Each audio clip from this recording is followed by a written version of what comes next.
This show is produced by the Hartman Media Company. For more information and links to all our great podcasts, visit hartmanmedia.com. Welcome to the AIPIS show for accredited income property investment specialists and those who aspire to be. If you're a real estate, mortgage, or financial professional, this is the place for you. We'll explore innovative investment analysis, sales, marketing, and income-generating strategies for the most historically proven wealth creator, income property. Learn from the experts as they show you how to build a better business and a better life. Hey, it's my pleasure to welcome a returning guest back to the show, my friend and our fellow Venture Alliance member, Mike Zlotnik. He runs a hard money lending company. We've done a lot of business together over the years, and he also is, I would call him an expert in deal valuation and also running a fund and looking at syndications. And he is a wonky guy that loves looking at the math and loves looking at the numbers and loves analyzing deals and tearing them apart. I send him a lot of deals that come across my desk so he can look at them. And, you know, we got to talking recently about opportunity zones, and I think this is highly overrated. Now, I may be wrong, and you're welcome to give me some feedback. Go to jasonhartman.com/ask and tell me if you think I'm out of my mind. But I don't think I am. We're also going to talk about some deals we looked at recently and how really a lot of these syndicators and a lot of these fund managers are really preying on unsophisticated people, frankly, who are just naive and don't know any better. And they take huge management fees. They're making all sorts of malinvestments, doing deals that are just lopsided deals. We're going to talk about this today and protect you and help you be a better investor and especially a better real estate investor. Mike, welcome back. How are you? Hi, Jason. Thank you for having me back. Yeah, it's good to have you. You know, so we got into a big chat over the last week or so about the promoters out there promoting these opportunity zones. And we really did not dive into this pond. Now, we have taken a dive into many other ponds over the years. We helped people make a lot of money in the GO zone. Back in the day, the GO zones were the hurricane-affected areas in the Gulf Coast. I personally profited from that on my own investments, and so did a lot of our clients. There came a point when they became overvalued because a lot of money was chasing those tax incentives. And, you know, it seems like we have this going on again, but the deal today, the opportunity zones, and you can be a direct investor in opportunity zone properties, or you can invest in a fund. And, you know, I see all the promoters out there promoting it. It's a buzzword. They're probably making a lot of money doing it. But frankly, I think these deals are mostly very overrated and really a bit of a scam. I'll just say it. I don't think they're very good. Maybe I'll see some that make sense and look really good in the future, and we might even promote those. But what do you think, Mike? I think that opportunity zones by themselves don't present a great investment opportunity. What it is, it's a tax advantage areas where investors need to be very smart about selecting who they invest with, what type of fund they invest in. And by the way, the language opportunity zone fund can refer to a fund or can refer to individual deal. In fact, running an opportunity zone fund is very complicated. So the initial sort of thoughts for most people is to run a single asset fund. You can have many investors. It's a pooled money vehicle that raises capital from a number of folks, but invest in a single asset. There's two separate considerations. One is opportunity zone benefits, and two, the deal needs to stand as a quality deal of its own with the right sponsor. So a lot of problems come from the fact that it's a hype, it's sort of a hot subject, and many hot air sponsors taking advantage of this, and they're creating demand, and they're going to provide a subpar product in the space, get capital from investors, and most folks don't understand what they're getting themselves into. Investment itself may be pretty bad. The sponsor can fail, and the project could fail. On top of that, what happens is they have to follow strict compliance with opportunity zone rules in order to take advantage of the tax benefits that are in the tax code. So I just wanted to lay out lay of the land. The opportunity zone funds could be a good addition to the normal investment. But if you're investing capital just to take advantage of opportunity zone tax treatments, you may or may not be happy. Most likely you'll be disappointed. Yeah, I love how you call them hot air sponsors. These are the promoters out there promoting, trying to collect your money to invest in opportunity zones, these hot air sponsors.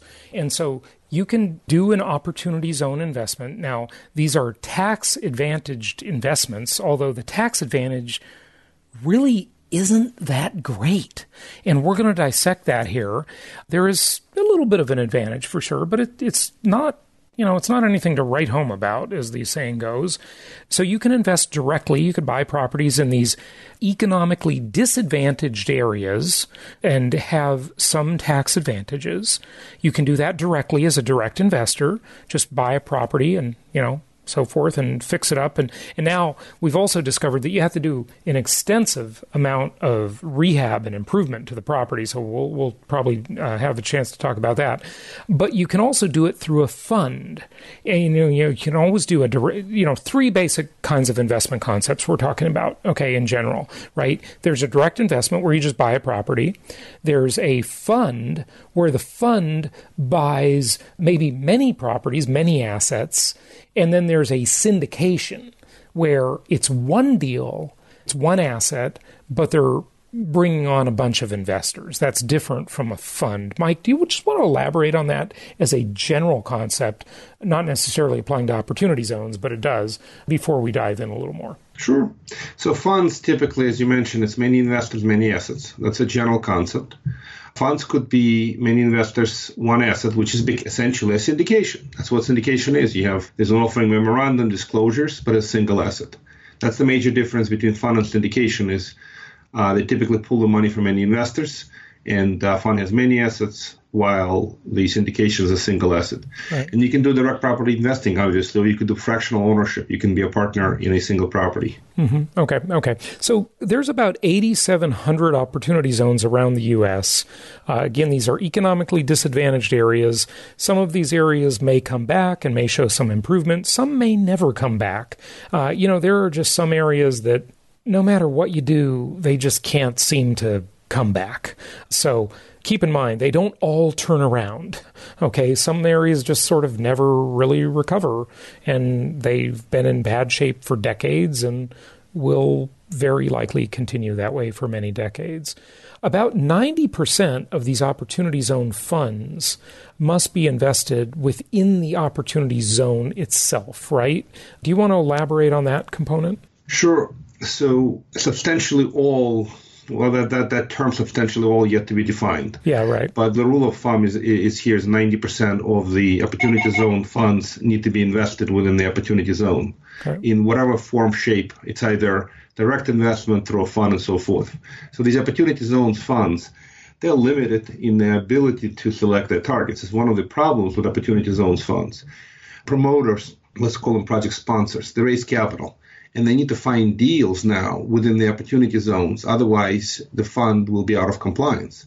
So part of the challenge of running opportunity zone funds is that if you raise the capital, you don't have the deals, well, money is burning a hole in the pocket. Right. You may not invest in great deals. This is one of the big flaws of putting your money into these pooled money deals, especially when it's about properties in particular. See, the fund that you run, Mike, is not about properties, it's about loans.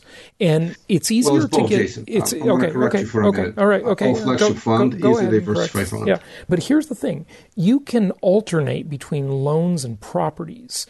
And when it's just properties in a tight inventory market where deal flow is constricted, the fund manager will tend to overpay just because they have to deploy the capital, right? That's what you were just alluding to. That's a real dynamic, isn't it? Yeah, exactly. Depending on type of fund and depending on liquidity of the fund and the capital that's sitting idle, fund managers may be compelled to make investments that are not otherwise great. Right. Our fund is a diversified fund. We have a broad portfolio and we raise just enough capital so we can deploy it in a good manner. Mm-hmm. Opportunity zone will be a little bit trickier because they start from scratch. Any fund that starts from scratch has this capital utilization problem where they're going to raise capital and they got to put it to work. Have they found good number of deals that meet the criteria of the fund? And that's the issue. So it's a little bit misleading, but you're right that the funds that raise capital and don't have the deals, they will probably make some bad decisions just because project sponsors raise money. Malinvestment because too much money is flowing and not enough deals are flowing to deploy that capital. So the capital utilization problem exists for the fund. Okay, so, you got to acquire the property after, the end of last year, 12/31/2017. Of course, we're already past that, so that's no problem. Some of the rules are still being defined, right? Talk about the incentives, if you would, and kind of why the promoters are being successful in getting investors to buy these properties in these very disadvantaged areas, these blighted areas, how they're getting them to invest in these funds. So the drivers for folks to invest are situations where there are significant real estate or just capital gains in general from stocks. If you are a Amazon investor from the very early days, you bought it for $10 and it's worth $1,000 now, just for sake of the argument. You have a massive capital gain. You want to sell and move the money from investment that's generating no cash flow to some cash flowing assets or some alternative where you want to diversify. That's where this thing comes in. If you're on real estate investors, a number of them have been moving from an asset to an asset through 1031 exchange, kind of deferring capital gains. And they want to get out of that 1031 game and essentially want to pay taxes but on reduced amount. So the benefits of this, if you invest in an opportunity zone as an investor and you hold your money in a fund or an individual asset that's in an opportunity zone for 5 years or more, you get 10% tax benefit. So your cost basis goes by 10%. So if you had, say, $100,000 in capital gains, you held it for 5 years, you will now have $90,000 in capital gains. And if you hold the investments for 7 years, that'll be increased by another 5%. So you will now have essentially liability of only $85,000. So it goes to 15%. So that 15% savings is a real savings, but you got to park the money for at least 7 years. In addition to that, there is another benefit. The additional capital gains on the project. So you put $1 million into a project, and 10 years later, that million makes another $1 million, but you got to hold it for at least 10 years. That extra $1 million of capital gains is tax-free. So essentially, you're investing in your upside. If you hold for 10 years, all the appreciation, additional appreciation on the asset will be tax-free. Okay, so here's the thing. It could be not tax-free, but tax-deferred just by doing a 1031 exchange, and you wouldn't be forced to invest in any specific area. You could also do an installment sale trust and pay the gain slowly if you wanted to cash out. There are other options here that don't force you to have the tail wagging the dog, so to speak, that don't force you into malinvestment. Correct. The alternative to this is to keep doing 1031 exchange indefinitely. So this is just an alternative to 1031 exchange to park some money into a fund like this. What's most interesting, there is a sunset. Essentially, this date, if you sell assets and you defer capital gain taxes, on this date, if you haven't sold an opportunity zone fund, your capital gains taxes are still due. And the date is December 31st, 2026. Okay, so in other words, you must keep it for a certain amount of time, but you can't keep it past that time. Is that what you're saying? You could keep it. You could absolutely keep it past that time. Well, I mean, you can't get the benefit if you keep it past the time, right? You get the benefit of a tax liability reduction, but you owe the taxes on the amount that you deferred. So in other words, you had $100,000 off. Now we are approaching 2019. So there's only 7 years. Actually, it's 8 years because it's the end of 2026. So you hold it for 7 years at that point. If you don't sell, you hold it another year. It's 8 years. Well, now the tax liability is due on that $85,000, which you haven't yet cashed out, but the taxes are due. So if you actually hold the full 10 years, after 8 years from now, on December 31st, 26, you will have to pay the tax bill on the 85% of your deferred capital gain taxes that are now coming due. So it is very possible that you will have no cash, but you have to pay the bill. Right. So you have to be prepared for this because you got to wait for 10 years in order to realize tax-free benefits of additional capital gains on that investment. Does that make sense? Yeah, that's okay. So now I want to make a disclaimer, Mike. Everybody listening, I've said this many times before over the last 1,100 plus shows. We are not tax advisors. We are not legal advisors. Legal and tax issues are complicated. So please seek out a licensed professional for details. We're talking about the investment side of the concept here. And of course, you have to talk about the tax and legal implications. But again, we are not qualified to fully understand complex situations or anything like that. And everybody's situation is different. So, as they say in these disclaimers, I always love to hear this one. This is for entertainment purposes only. And this is our understanding of these laws. These laws are new, and it is very possible we misunderstand something when IRS comes out and makes a clarification and says, well, we're changing this a little bit, and that change could be material as well. Got it. Okay, good. Go ahead. So what else should people know? So that's pretty important ramifications. The most benefit would be to those folks that have a lot to gain from these transactions. Typically, who could take full advantage of these? Some kind of family offices with significant, we're talking about tens of millions of dollars, very high net worth individuals who, with a lot of legal and CPA advice, could structure significant positions in these type of investments on the right projects and could take advantage of these situations. But there will be plenty of, let's call them small investors, participating in syndications with no control and no understanding of how this thing's going to flow. And tax situation of every investment may be different, while the fund manager will be running these funds, and different folks will have different objectives. So thinking about just the tax benefit is a potentially disastrous type of investment because money will be stuck. Fund manager can make decisions that will benefit some people and hurt some other folks. Mike, I have been rather famous in my little world for my 10 commandments of successful investing. And I years later, made a second 10 commandments. So there are really 20. But I think I'm going to add some more. And one of them is going to be, don't let the tail wag the dog.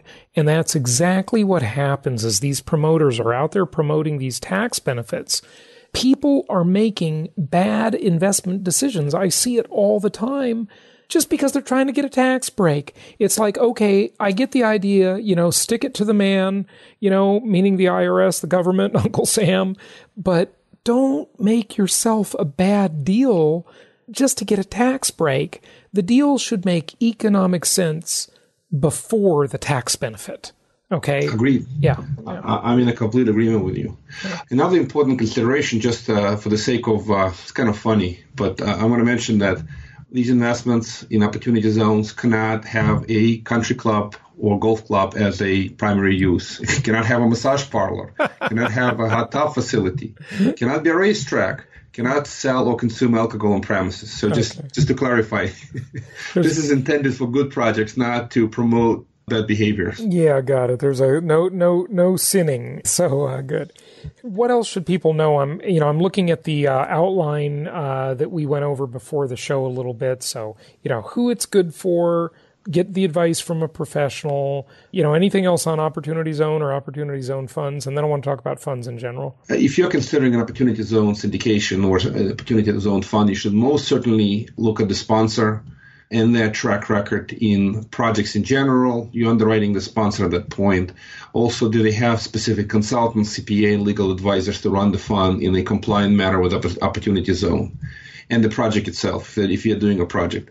At this point, I would absolutely stay away from the funds. If anything, I would look at a single project opportunities, in an Opportunity Zone, because it's easier to understand and it's easier to manage. Mm-hmm. The funds just have enough complications running a fund, and when you have to combine that with complexities of compliance with Opportunity Zone rules, there will be a lot of mistakes made. So that's my 2 cents. Yeah, I think that's good advice. Be careful. Don't let the tail wag the dog.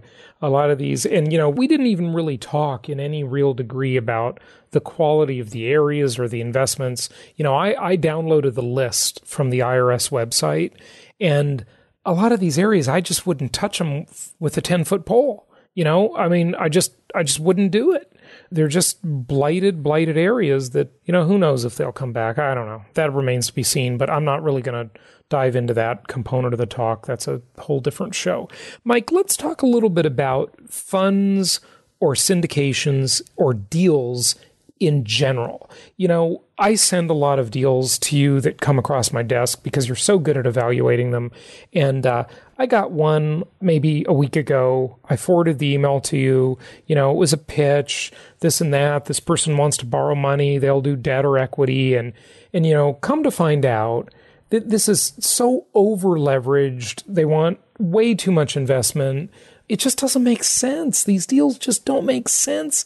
And I can't believe these people can go and promote this stuff with a straight face. I really can't. There must just be so many naive investors out there with money burning a hole in their pocket. Or maybe I'm just too risk averse and too conservative because I've had too many deals go bad over the years. And, I just don't like getting ripped off anymore. I don't know. Who does? Yeah. Yeah. Well, thank you for sending some of those deals across. I've taken a look, and I always take a look at the stuff that you sent me. And the few deals I looked at, the typical scenario where the sponsor of a deal doesn't even communicate properly. They call something debt when in reality they're raising equity. They're trying to raise all the money plus their fees. So what happens is they want investors to take 100% of the risk, fund acquisition fees to the sponsors, get some money in their pocket to start, get some money in their pocket as they go, and get some money on their pocket on the back end if they succeed. Now, it doesn't mean there are all bad sponsors. There's plenty of really good sponsors. But that process of vetting deals, understanding deal structure, understanding what they're investing into, what kind of a risk the deal entails, what is the upside, what are the cash flows. It takes work. It's professional work. I mean, I'm a fund manager. We screen a lot of deals. And if you don't have those skills and you invest in those deals just because there's great marketing promoting the deal, well, you're going to get what sort of you pay for. If it looks easy, if it's well promoted, pretty pictures, a sponsor with great theoretical track record, and you don't do your due diligence, you'll wind up with a crappy deal, and the money will be stuck. It's one of the problems with, by the way, syndications. Your money is stuck until there's an exit strategy. Just to be very clear. Yeah. If you haven't realized what's going to happen, you can park your money thinking you're going to get out in 2 years. Well, good luck. Because the sponsor is milking the deal, and your returns are crappy, but they're still charging the fees. It doesn't happen all the time, but it can. So just be aware. Okay, so talk about this one deal, if you remember it. I know you're looking at a lot of stuff that I sent you. But then I want to talk about one that I sent you about a year ago, and we talked to the promoter, very nice guy, super smart and knowledgeable, but he was charging a 50%, half, 50% fee for running the deal. They put no capital in the deal. They simply find a deal, create a syndication, and get half. My God, I think I should go into that business. That's pretty rich. And not for the investors, but for the sponsor. It's a great deal, right? Yeah, so let's talk about the deal you just sent. Had essentially acquisition of a land for $5 million. Then there were land improvements that ran a little over another $1 million, and the sponsor was trying to raise over $6.5 million. So again, the sponsor was trying to raise more than they put in and more than they need to put in to take the land to the exit point. Right. First of all, it's land. It's a very high risk deal by definition. The upside was there to sell for $9.5 million after the improvements are made. It's a highly speculative deal with investors putting up all the money. The sponsor did offer sort of pretty good sort of 12% rate of return on the money plus some points and 50% share of the profit. So the structure of the deal by itself was not catastrophic, but the sponsor had no skin in the game. To me, it is, high level of risk. And the deal itself, the land deal, Land deals are very risky, very speculative, yeah. Because that goes back to my saying, how do you know if something's an investment? It's so simple. Investments produce income, period, end of discussion. If it doesn't produce income, it's not an investment. It's simply a speculation or a gamble. And, listen, I don't want to say never speculate and never gamble. Certainly, you can hit some home runs doing that. And I don't want anybody to be super conservative like I am and miss out on those deals, okay? But you got to have some money. Your risk capital should only be, maybe 15% at the most of your net worth, right? If you can afford to lose it, it's okay to take some gambles, okay? Because some of them will hit occasionally. But on the deal like this, Mike, it reminds me of the old saying, I'm not worried about the return on my capital. I'm worried about the return of my capital. That's correct. And that deal looked good. Yeah, 12%, preferred return, which is awfully generous, by the way. It's probably not going to happen.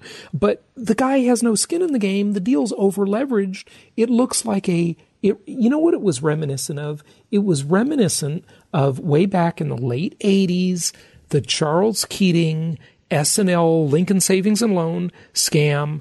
He was doing these deals that were just massively over-leveraged, where people would buy the property and get money back on the deal just for buying it. And that's basically what this guy's getting. Do. Right? A lot of sponsors charge acquisition fee. Right, yeah. I've actually looked at multifamily sponsors, self-storage sponsors again. Now, a small fee of finding a good deal of 1% may be fair. But I see sponsors charging 4% to the investors just because they found a deal, and the deal is a so-so deal. So what's the value of their work? I mean, they found the deal, and you're paying as an investor. So It's really important to understand the function of a sponsor and what is a quality sponsor. The quality sponsors typically don't promote. They go to a single source like us. We get them all the money they need. So we basically negotiate terms that are much more fair. So we talked about 50% promote to the sponsor. Under some deals, yeah. Give you an example. We invest from a fund, many deals that have 12% pref, which is generous. We have 70-30 split, again, 70 to us as the investors, 30% to the sponsor, until we get 18% annually, and then 50-50 split. By the way, that kind of a structure is generally fair.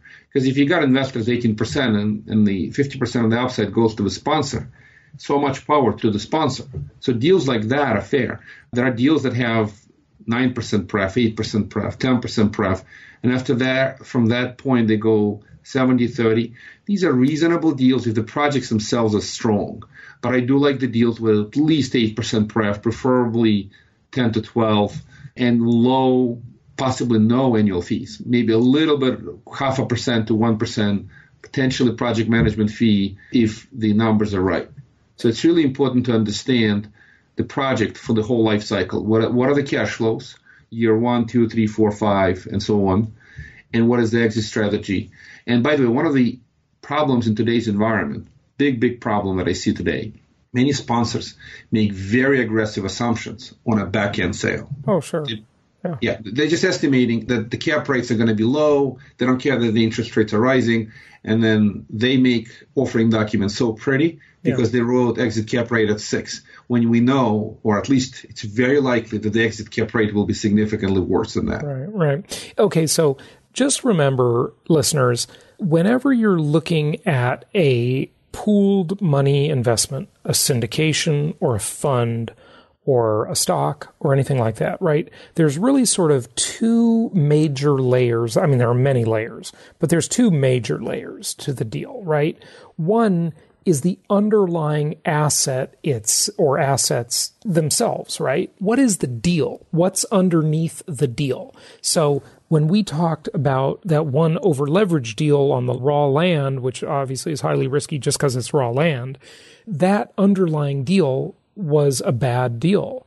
Now, the second major layer is the structure of the syndication or the fund.